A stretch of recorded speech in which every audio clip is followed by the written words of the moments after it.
SOS G Plus Smart GPS Cyclocomputer. Isa to sa mga bestseller cyclocomputer dito sa Pilipinas. Kaya tara, samahan niyo akong tingnan to ngayon. Dito yung open niya, tapos yung navigation niya, kung in case mag-scroll kayo sa bawat screen, ito pipindutin niyo.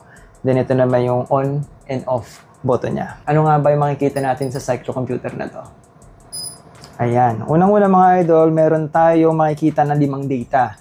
Yung isang malaki, tapos yung oras, odometer, then max speed, and max gradient. Then para ilipat, kailangan lang natin pindutin to.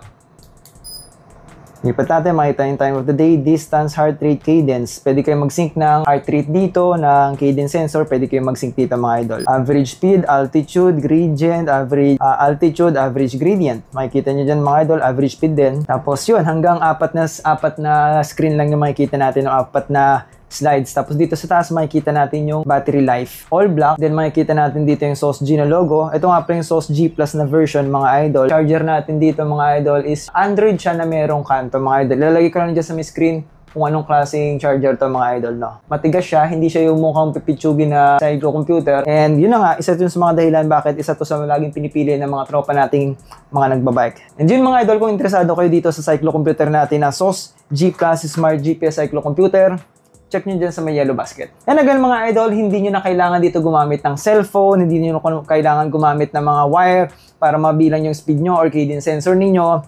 Lahat ito ay GPS track model na. Ito yung pinaka-application nila, SOS G Plus. Ayan, pag nakita nyo yung SOS G Plus mga idol, ayan, connect natin. Try natin connecting mga idol. Ayan, nakikita natin connected na and nagsisync siya. Ayan, meron tayong isang workout na isisync dito mga idol. After that, isisync nyo na yun sa Strava. Okay mga idol, para sa nalilito, after nyo mag-ride, isave ninyo. Then after that, isync nyo dito sa application ng SOS G Plus. Tapos yung SOS G Plus naman, isisend niya yung data na to doon sa Strava. Kung saan nyo makikita yung pinaka iba't ibang data. Parang yun yung Facebook ng mga